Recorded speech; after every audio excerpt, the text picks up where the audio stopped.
Bycam scandal. Sino po yung mga pumirma? Okay, tandaan po ninyo itong mga pumirma na ito. Wala akong pakialam kung sino sila. Ha? Tsaka huwag nila sabihin walang problema. May problema. Dahil yung ginawa nila, katarantaduan yun.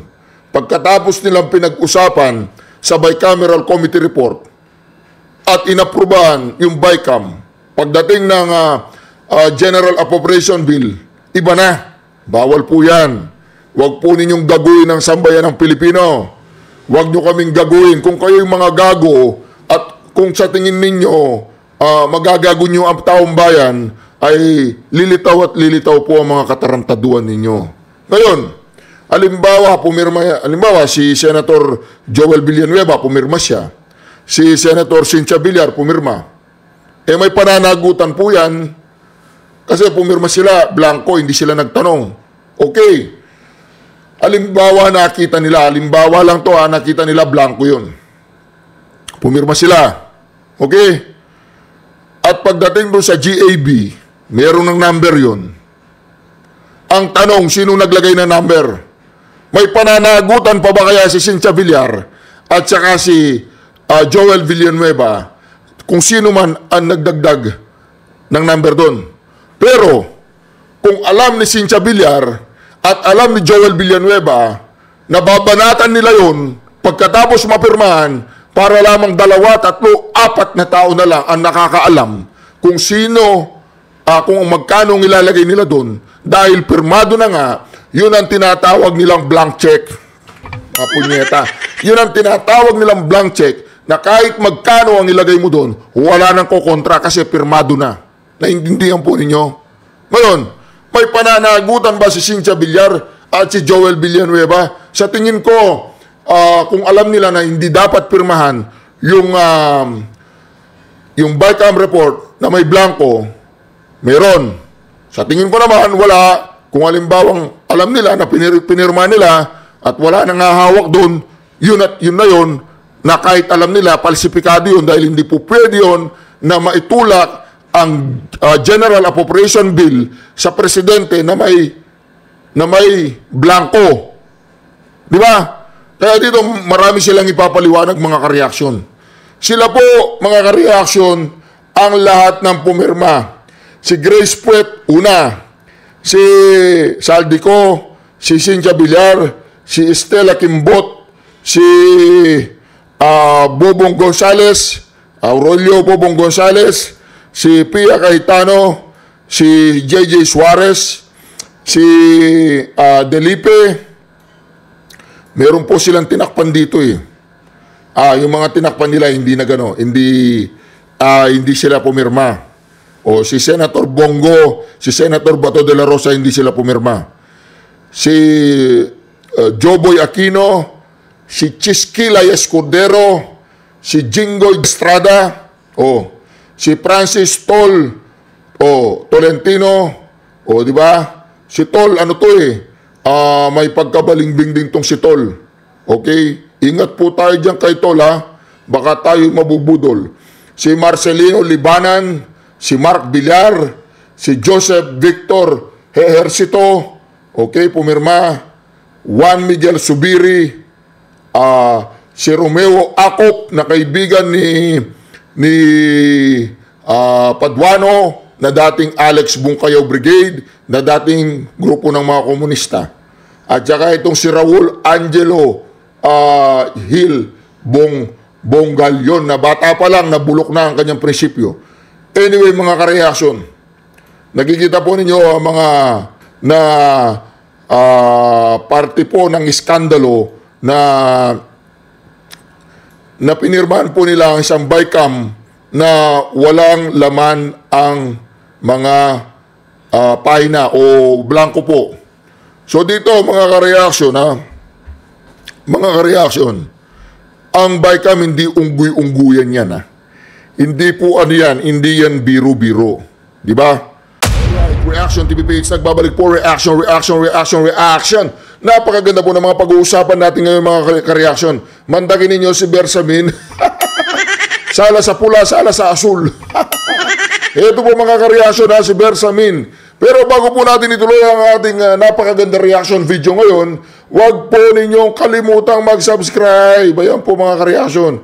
Subscribe po kayo sa ating channel dahil tayo lamang ang channel sa buong universe, sa buong Pilipinas, sa buong mundo na ipinasulat ang isang presidente sa kanyang silver play button, tanda po o simbolo ng pasasalamat natin sa lahat ng ginawa ng ating Pangulong Duterte. Nakikita po ninyo ang ating silver play button. Kaya proud na proud po ang mga nakasubscribe dito sa Reaction TV PH dahil kasama po kayo dyan. Pero meron po tayong bagong target, yung gold play button. Kung gusto po ninyo maging kabahagi ng isang history na ito, ay mag-subscribe na po kayo sa ating channel, no? Maraming salamat po sa lahat ng mga ka-reaction natin dyan na patuloy na sumusuporta sa ating channel, no? Ito na po. Bersamin versus Bersamin. Ayan po mga ka-reaction. January 20. Ayan. Impossible for any funding items to be left blank. The peddling of such fake news is outrightly malicious and should be condemned as criminal. No page of the 2025 national budget was left unturned before the president signed into law. Manong Bersamin, Tandang Bersamin, alam po ba ninyo ang sinasabi ninyo? Hindi, tanong lang. Noong January 20, alam mo ba ang sinasabi mo? Alam mo ba kung anong namumutawi sa mga labi mo, sa bibig mo? Actually, ito po unang-una. Hugas kamay! Hugas kamay po. Dito muna tayo sa Sala sa Pula. Noong January 20, ang sabi po ni Tandang Bersamin, imposible daw for any funding items to be left blank. Ang inaano po nila, ang pinagduduldulan nila sa ating mga tenga ay sinungaling daw si Pangulong Duterte. At meron po siyang sinabi, kung hindi ako magkakamali, Tandang Bersamin, parang invento, ganon. Ngayon, after 4 days, Sala sa Asul, Palas not responsible for blank items in 2025 BICAM report. Diba? Ang problema natin diyan is hindi kami ang mananagot diyan. Kung meron mang pagkukulang kasi BICAM report yan, alisin natin na consciousness na kami may kinalaman sa mga blank page na sinasabi ninyo. Doon sa after 4 days, doon pa lang siya naimasmasan. Kasi after 4 days, kasi ito po ang nangyari. Ito po ang nangyari mga ka-reaction. Alam nyo na ang nangyari. Pero nung may pinasabog po si Congressman Ungab, talagang todo tanggi po sila. Hindi pa, actually, I believe na hindi alam ang sinasabi ni Bobong Marcos. Ito. Dito po sa video na ito, talagang si Bobong Marcos, talagang yung pag-aakusa niya sa Pangulong Duterte, it's a lie. Kasinungalingan. Di ba? Ayun, hindi ko po siya masisi. Hindi po natin masisi si Bobong Marcos. Kasi nga mga ka-reaction, marami nagsasabi, bangag siya. So, paano natin kakausapin ng isang bangag? O ito po, mga ka-reaction na. So, hindi ko alam kung hindi nila naiintindihan yung pasabog ni Congressman Ungab ay hindi naman po patungkol sa 2025 national budget. Ang pasabog ni Congressman Ungab, alam nyo na po yun, yung tinatawag nating bicameral committee report. Yung bicameral committee report, alam nyo na rin, na kapag pinirmahan na yon ng BICAM, ng House of the Representative, tsaka Senate, hindi na pwedeng pakialaman.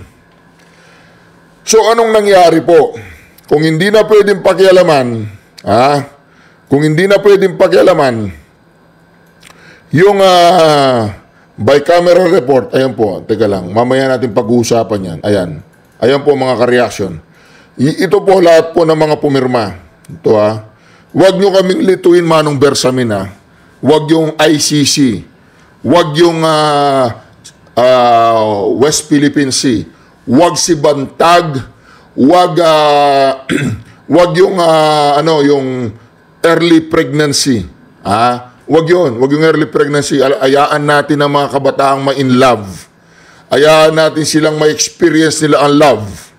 Ngayon, kung magkakaroon ng premarital sex at early pregnancy, dapat ang pagdidisiplina nasa loob ng bahay. Hindi ang estado ang magbibigay ng disiplina sa mga anak nila, sa mga anak namin. Wala kayong karapatang pakialaman ang mga anak namin. Huwag ninyong pakikialaman, foul yan. Kami ang magdidisiplina. So, responsibilidad ng ina at saka ama kung anong pag-uugali ng anak. Tama? O, di ba? Ngayon, huwag nyo kami lituin doon. Wala kaming paki doon.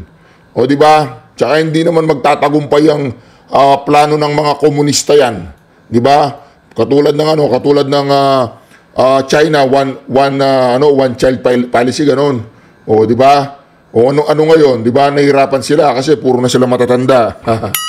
Ito po mga kaya dito mga ka-reaction, makikita natin, kahit itong si Bersamin, biglang nagbago po ang ihip ng hangin sa kanyang kokote. Mantagin po ninyo, ito po yung sinabi ni Bobong Marcos. Alam ko, narinig nyo na. Balikan lang natin mga ka-reaction. Balikan lang natin.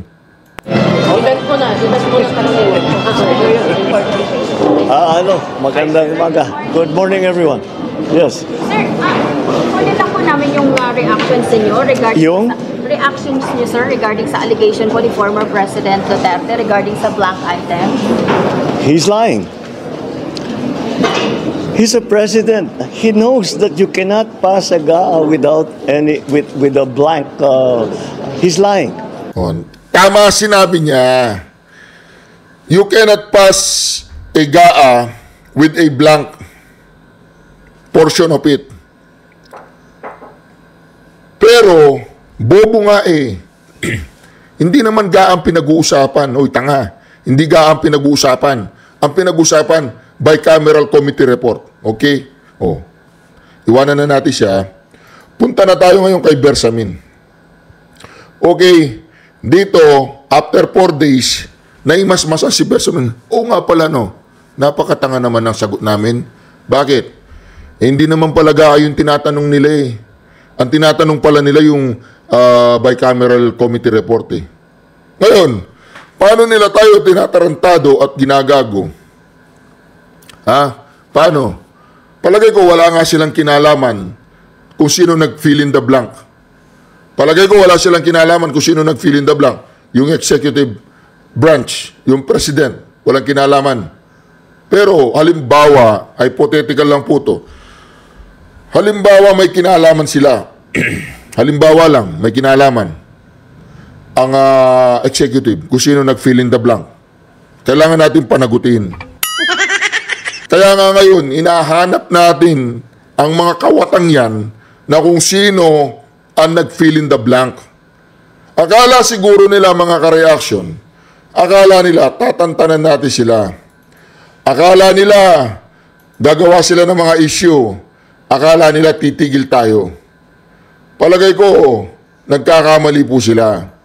Dahil hindi po natin titigilan ito hanggat hindi po natin titigilan ito hanggat hindi natin napapanagot, hanggat hindi natin nalalaman, hanggat hindi nila sinasabi kung paano nagkaroon ng numero ang bicameral committee. Sabi ni Grace po, hindi, meron kasing technical team yan na sila ang magko-correct at sila ang magpipilap. Sinabi ni Mr. Kilay, hindi kasi nasasaad sa batas eh. Na pwede nilang, yung mga technical team pwede nilang punuin eh. Hindi, mali yun.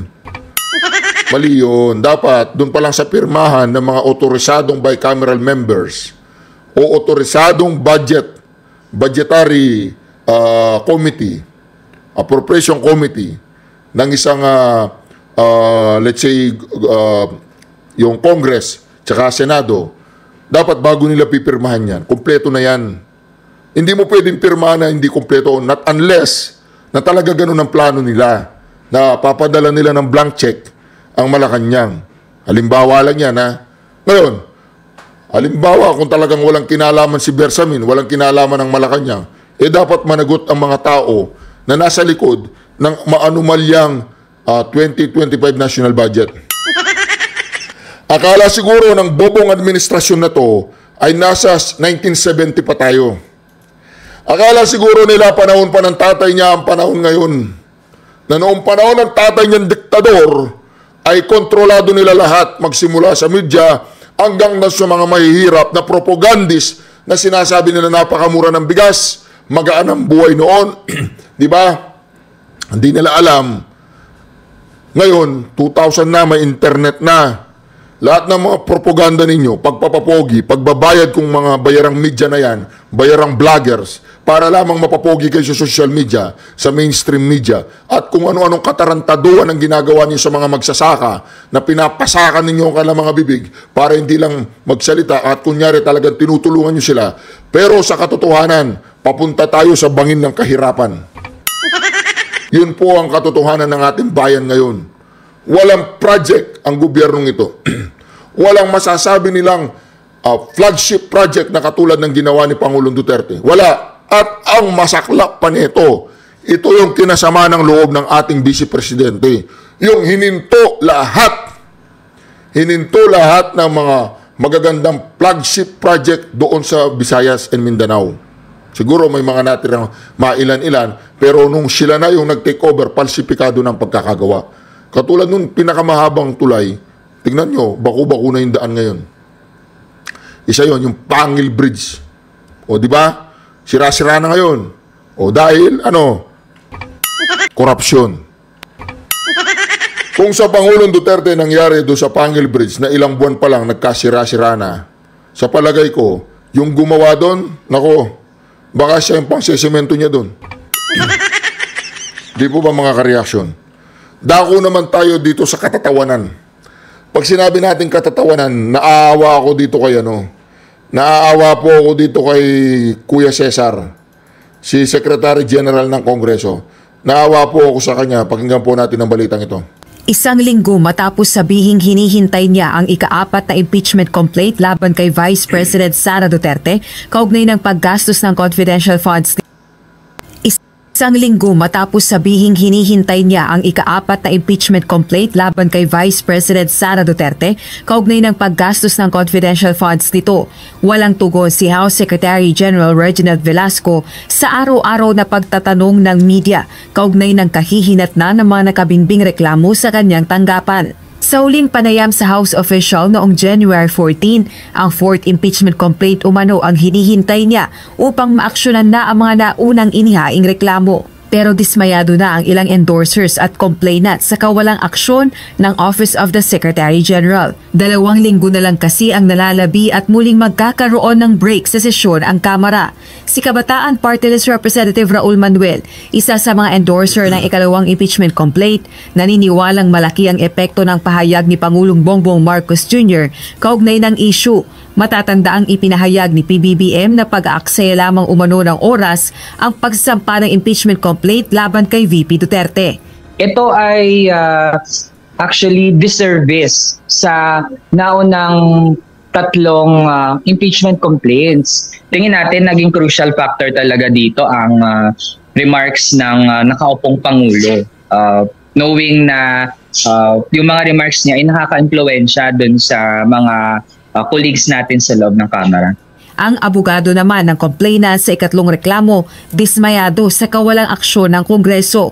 We are frustrated because Congress should have acted immediately on this impeachment complaint. Magsasagawa na ng mga pagkilos ang mga endorser at complainant upang kalampagin ang Kamara sa nakabinbing impeachment complaints. Isasagawa ng iba't ibang grupo ang isang rally sa January 31. Samantala, iginiit naman ng Malacanang na hindi hinaharang ni Pangulong Marcos Jr. ang pag-usad ng impeachment complaints laban kay VP Duterte.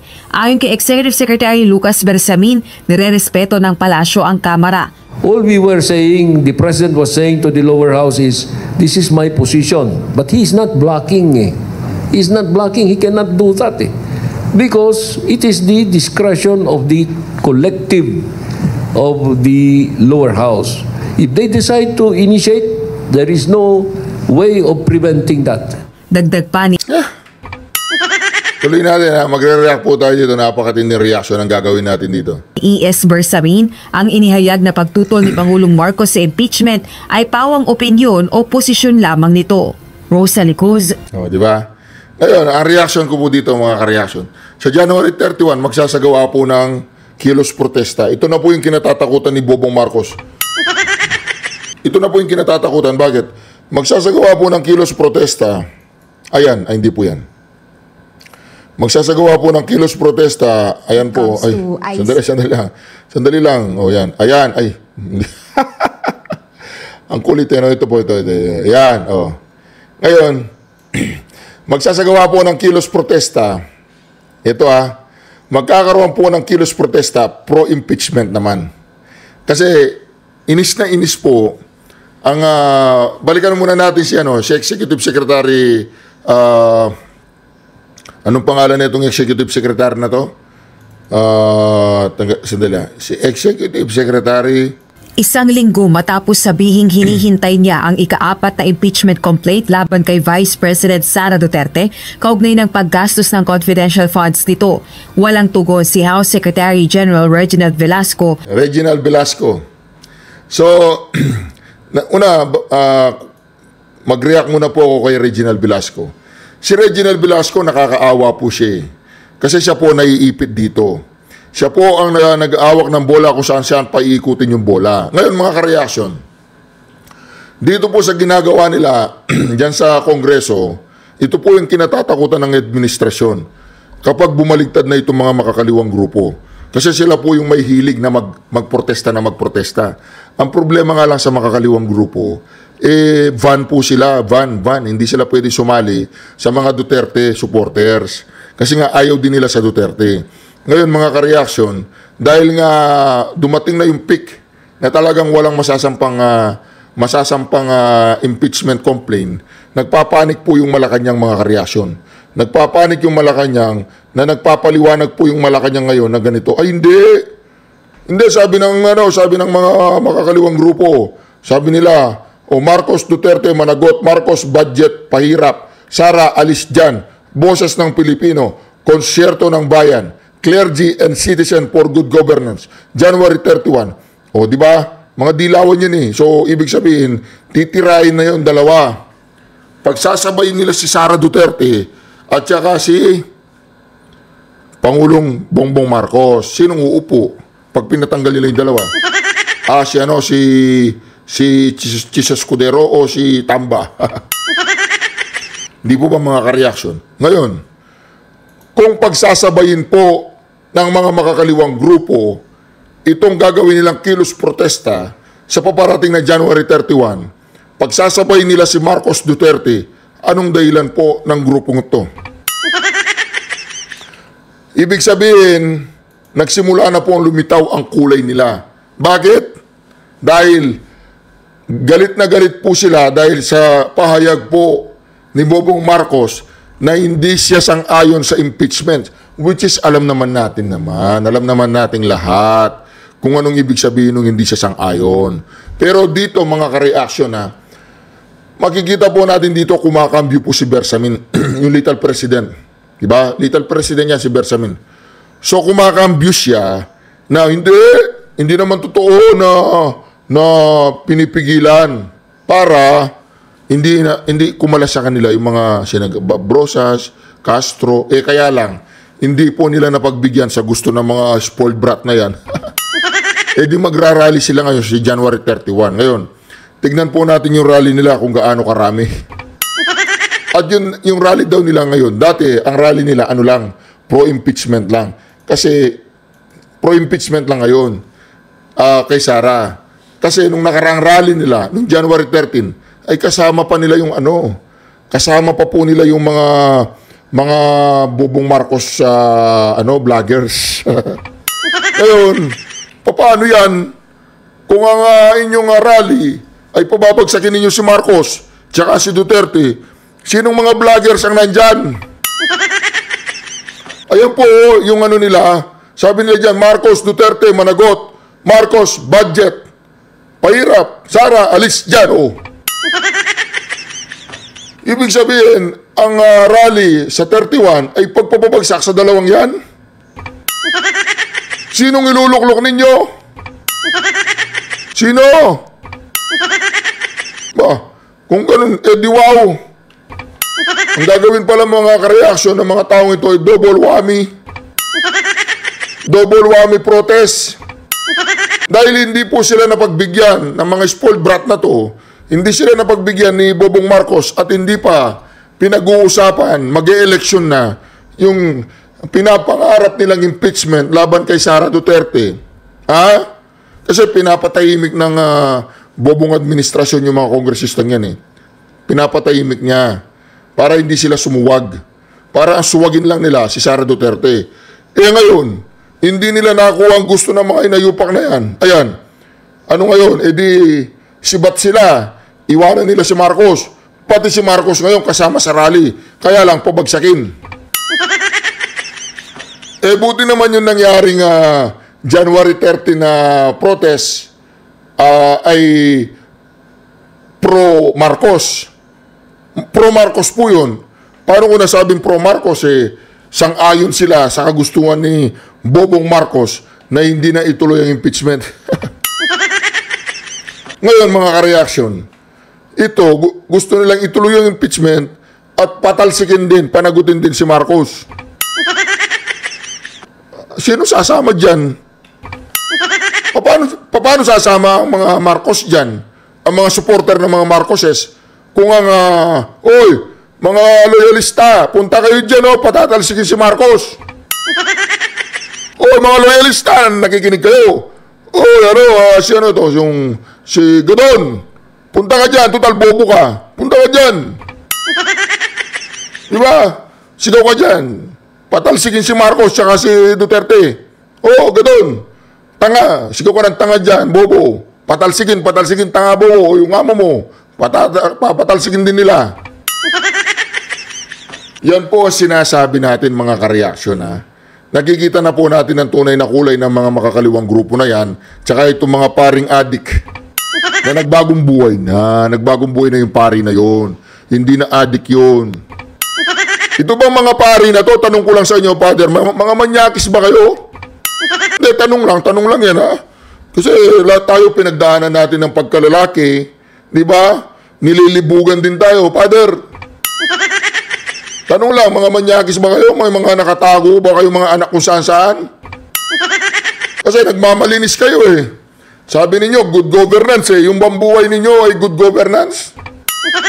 Wala ba kayong binuntis na madre? Tanong lang, nagtatanong lang kami. Kasi imbes na ayusin ninyo yung kaligtasan ng sambayanan, ang mga kaligtasan ng tao, madala ninyo sa harapan ng Diyos. Ang ginagawa ninyo, impeach Sara, gano'n? Nakasulat sa Biblia yun? Di ba dapat patawarin na nagkasala? Oo. Di ba mga kareaksyon? Itong mga pari na to, tatanungin natin sila. Mga paring Damaso, ano ba kayo? Mga naliligaw ba kayo ng landas? Pakitawag mo nga si Pope. Dahil tatawagan ko si Pope. Hello, Pope. Kumusta ka na? Hindi ako marunong mag-Latin. Mag-Tagalog na lang tayo. Multilingual ka naman, okay? Pope, may tanong lang ako sa iyo, Pope. Ito bang pari dito sa Pilipinas, membro pa ninyo o hindi na? Nagpapa-impeach sila ng Vice President Trabaho ba nila yun? Nakasulat yun sa Biblia? Nakasulat? yung impeach yung Vice President, yung nangingialam. Di ba separation yan, church and state? Di ba separate dapat yan? Dapat kung mayroong nangyayaring kalikuan ng gobyerno, di ba dapat ipanalangin na lang, magbigay na lang ng magandang ano. Di ba dapat hindi sila makikisawsaw? Ganon. Oo. May mga parin tarantado talaga, hindi natin maiwasan, ganon, mga black sheep. Okay, ingat ka po pa, yung kayamanan dyan, ingatan mo ha, okay. Joke lang po yun. Hindi ko nakakausap si Pope. Busy natutulog naniwala naman kayo kausap ko si Pope. Diba? Ngayon, mga kareaksyon, itong mga pari na to, tsaka itong mga clergy and citizens for good governance. Pag nakita nyo itong mga pari na to, lalo na yung paring nag-adik-adik, sumigaw kayo ha. Oy, Father, adik ka pa ba o hindi na? Ganon ha? Father, anong pakiramdam ng shabu? Ganon. Para alam namin at hindi na namin i-try. Ganon ang gawin natin sa kanila. Kasi ang ginagawa ng mga pari na to, panggugulo. Panggugulo yan. Di ba? Hindi peaceful rally yan. Yung sa iglesia, peaceful, malinis, organisado, nakaputi sila, nakaganon. Ito, mga nakapula yan. Sabagay, nagsasanay na sila nakapula dahil hindi natin alam kung saan sila papunta, di ba? Anyway, mga kareaksyon, nakikita po natin na nangyayari ngayon sa ating bayan, kaguluhan. Kaya yung mga vlogger ng mga loyalista, pumunta kayo dyan sa January 31, ayan. Kasama pala si Marcos ang pababagsakin dyan. Ayan Marcos Duterte managot, Marcos budget pahirap, Sara alis dyan. Boses ng Pilipino, konsyerto ng bayan, clergy and citizens. Gusto ko yung mga pari, kailangan maano itong mga to magawan natin ang paraan ng mga yan. Kailangan mapanagot ang mga pari na yan, yung mga, pag nagmimisa ang mga pari na yan, tanungin nyo sila, kung manyakis ka, Father ka mo. Tanong lang, oo, ay nako. Diba? Father, hindi mo ba naramdaman yung tawag ng laman ka mo? Tanong lang yan, Father ha, para alam namin.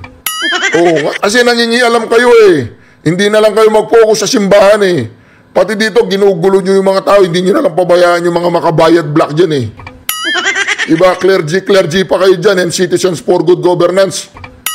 Diba? Tapos gusto nyo ipa-impeach yung isang napakagaling, napakaganda, napakatapang na vice presidente. Duterte! Duterte! Duterte! Duterte! Duterte! Shukran. God bless you all. Father, palasti ka. Ingat ka, maraming chicks dyan sa mga rally-rally na yan, Father ha, maraming chicks dyan. Ingat ka, baka matukso kayo dyan.